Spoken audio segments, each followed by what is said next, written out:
Bonjour, chers auditeurs, auditrices de Derrière l'image. Toujours une heure de cinéma à Radio Centre-Ville. Guy Ménard à l'animation, accompagné de Ismaël aujourd'hui. Bonjour Ismaël. Ismaël n'a pas de micro, il ne peut pas nous dire bonjour, mais il vous salue. Bonjour. Merci Ismaël d'être présent. Aujourd'hui, nous allons rencontrer Jennifer Allen afin de parler de Kairos et je vais être accompagné bien sûr de Robert Daudelin. Et nous ouvrons l'émission parce que dans quelques jours, du 11 au 16 mai, à la Cinémathèque québécoise, va avoir lieu les 24e sommets du cinéma d'animation. Et on avait bien tenté, il y a quelques semaines, de recevoir Jean-Sébastien Hamel et Alexandra Miotte pour parler de ce qu'on laisse derrière. Bon, ça fait que ça n'a pas été possible, mais on s'est dit, il va y avoir une autre occasion, les sommets d'animation. Et donc, je suis avec Alexandra Miotte et Jean-Sébastien Hamel. Bonjour. Hello. Bonjour. Ce qu'on laisse derrière, que j'aime beaucoup. Et en fait, c'est l'histoire d'une plongée troublante dans les mécanismes du trauma, on peut dire ça. On suit Dan, un homme marqué par une blessure aussi spectaculaire que symbolique, un trou béant dans la gorge qui l'empêche de parler. Incapable d'exprimer ce qu'il a vécu, il est contraint de replonger dans son passé pour tenter de comprendre ce qui l'a brisé. Donc, après ça, il y a tout le travail d'animation.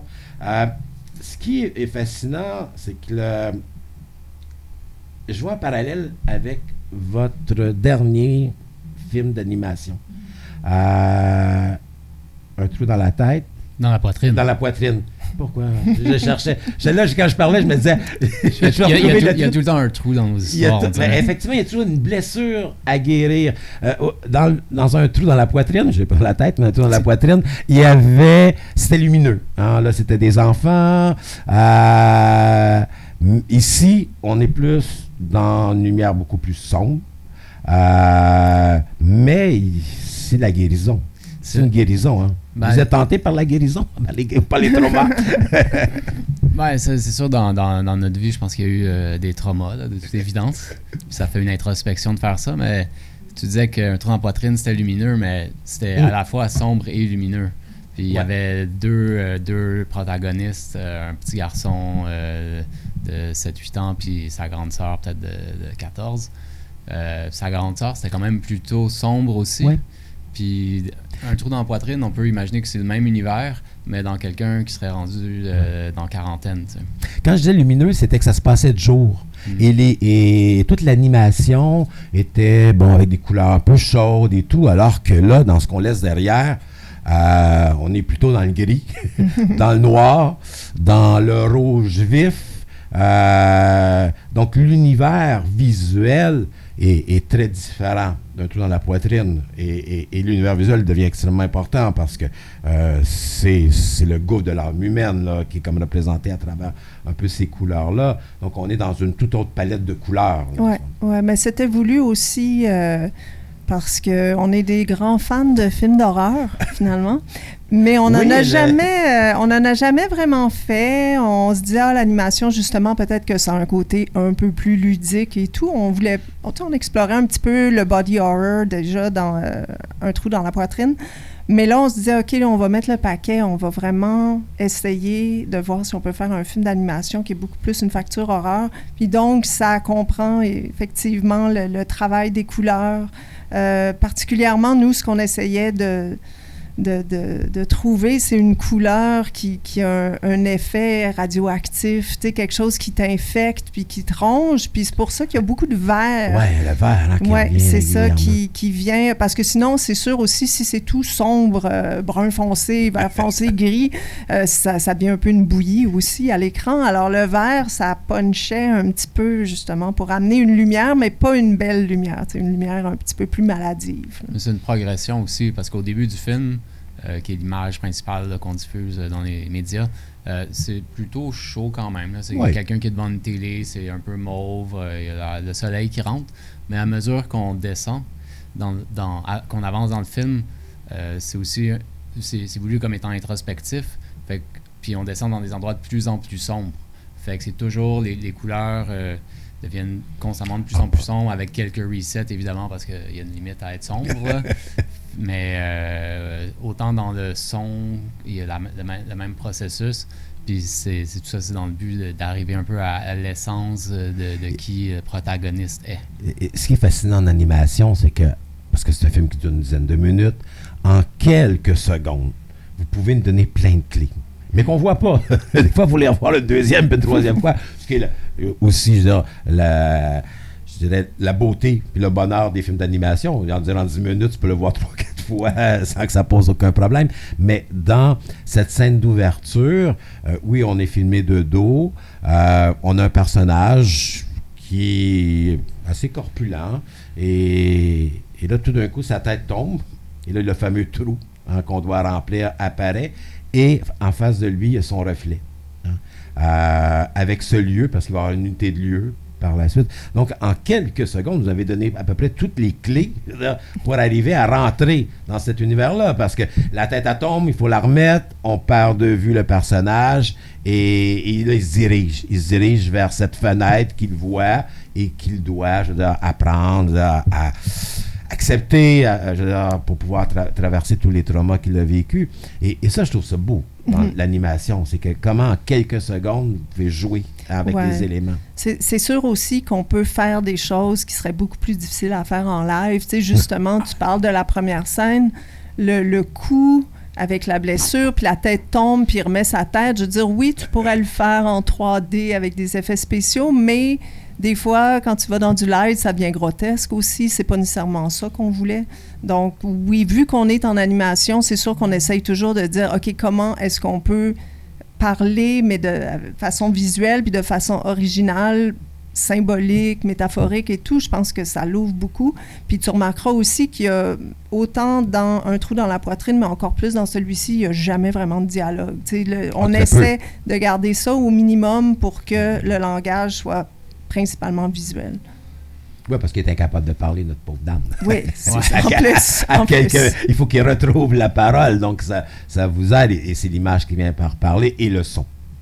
Le son est extrêmement important dans ce film-là. Tantôt, tu parlais de films d'horreur, mais moi, ce qui m'a frappé, je veux dire, c'est toute cette bande sonore là, qui vient de l'intérieur, mais qui est lourde, qui est associée à une douleur constante, le souffle est lourd et tout. Donc, il y a un travail au niveau de la bande sonore qui pour moi, peut-être même presque plus important ce travail-là qu'à l'image.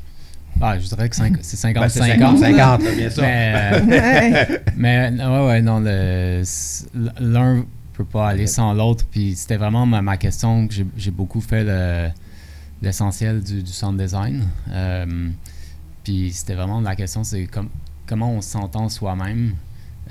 Puis un personnage qui parle pas, comment est-ce qu'il peut s'exprimer? Fait que dans ce moment-là, il est à bout de souffle, en fait. Fait qu'il est comme constamment, il est soit dans le chemin vers la mort ou soit vers une guérison, mais pour aller vers la guérison, il faut qu'il tire le plaster, il faut que la plaie soit à nu puis qu'il travaille dessus. Puis ça fait mal aussi. Fait que c'était une petite anecdote drôle là, parce que quand même, il parle pas beaucoup, mais il est constamment en train de...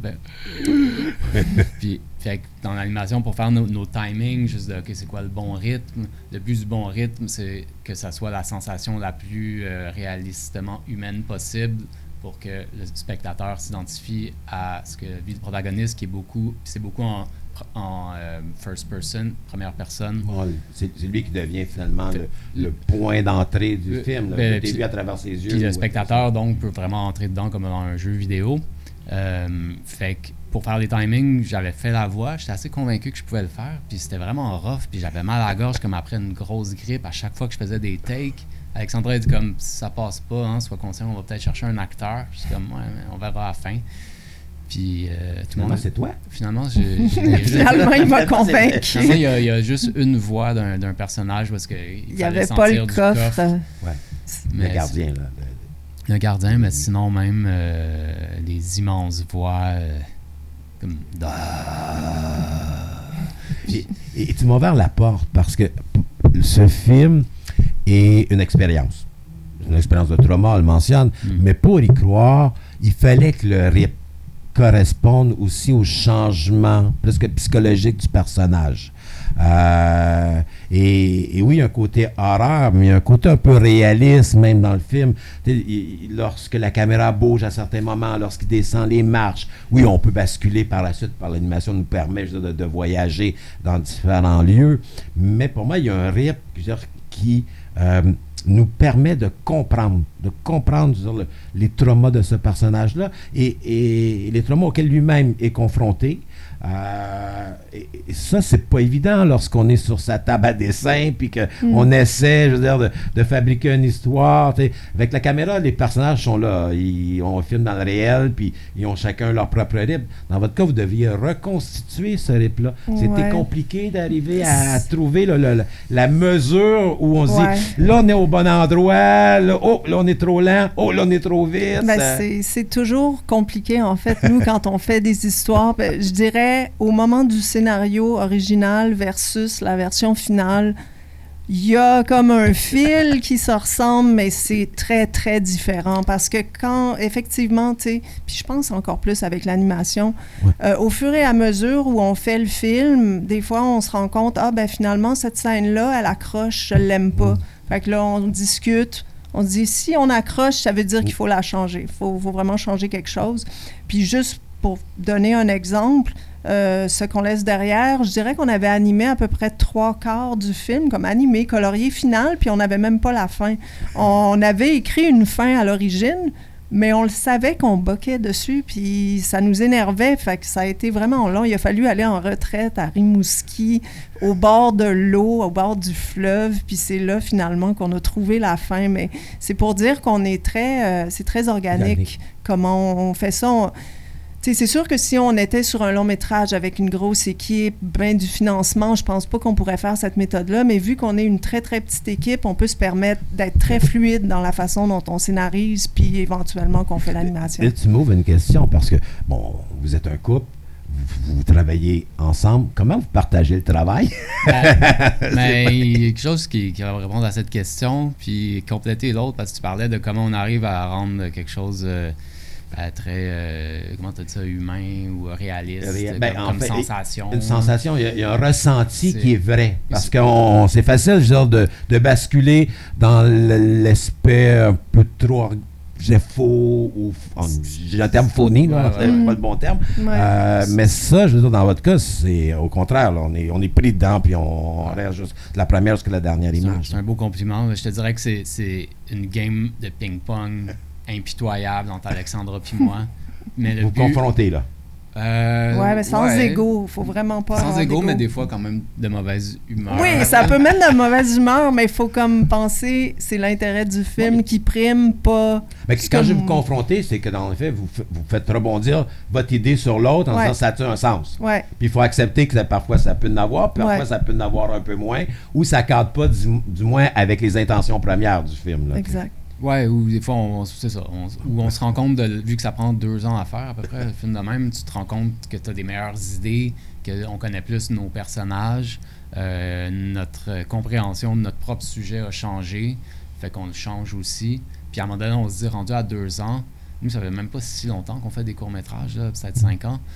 Fait qu'on est en apprentissage. Fait que quand on se dit, c'est moyen, un film moyen, peut-être qu'il passerait, mais pour nous, ça sera une perte de temps complète. Oui, l'apprentissage est quand même, jusqu'à présent, je veux dire, assez significatif, parce qu'un trou dans la poitrine s'est promené un peu partout à travers le monde, a remporté plein de prix. C'est ça, puis dans votre cas, encore là, il est bien sûr au sommet, il est à Annecy. Je pense qu'il y a une volonté de bien faire les choses de votre côté aussi. Là, mais c'est sûr qu'on avait de l'expérience ailleurs. Je veux dire, on a travaillé dans le milieu adjacent, mettons. Quand on s'est rencontrés, on faisait des vidéoclips d'animation. On a fait de la pub, on a fait, des projets un peu plus gros, des séries web. Fait que c'est bon, on sort pas de l'université, disons, mais c'est quand même un autre langage, un court-métrage. Mais là, je me rends compte qu'on n'a pas répondu à ta question qui était comment on partage le travail. Jean-Sébastien, si tu veux en parler. Ah non. Oui, parce qu'il y a un beau graphique, où c'est marqué réalisation, production, puis après, il y a des branches. Est-ce que les branches sont vraiment représentatives du travail? Mettons, moi, ce qui est fascinant, c'est que je sais pas dessiner. Fait que je fais, fait que ça comme, on peut imaginez que je fais rien déjà. Fait que tous les dessins, toutes les lignes, les traits, c'est clairement Alexandra. Fait que c'est énormément de traits. C'est le poste qui réclame définitivement le plus d'heures à lui tout seul. Mais après ça, ces traits-là, disons qu'on parle juste de l'animation, ça commence avec Alexandra qui dessine des sketchs. Une fois qu'on a fait le script, qu'on a bouncé lui-même à 2, Alexandra fait les sketchs, elle me donne les sketchs, je les monte avec une trame sonore. Puis on a déjà comme une histoire illustrée, tout en brouillon. Est-ce que l'histoire se tient? Non, pas tout de suite. On la modifie. À un moment donné, il y a des traits beaucoup plus propres, mais là, c'est là que je fais du montage, je fais des propositions, on échange. Souvent, j'ai fait pas mal tout le son en parallèle, qui est peaufiné avec un collaborateur au mix. Ismaël, ça fait-tu 17 minutes qu'on est déjà en ondes? Hein? Parce que tu me dis que oui. Il me disait, non, je dis, non, ça fait pas 17 minutes, Ismaël. Hein? Oui, il me dit oui. Il me reste une question, je vais pouvoir la poser. L'animation, les choix.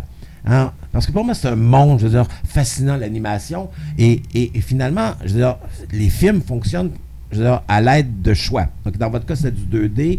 Qu'est-ce qui vous dicte vos choix pour arriver? Parce qu'il y a plusieurs techniques d'animation en disant, non, je pense que finalement, c'est peut-être plus représentatif de ma personne, avec laquelle je suis plus à l'aise, mais derrière tout ça, il y a quand même aussi une intention esthétique, là. Ouais. D'arriver à...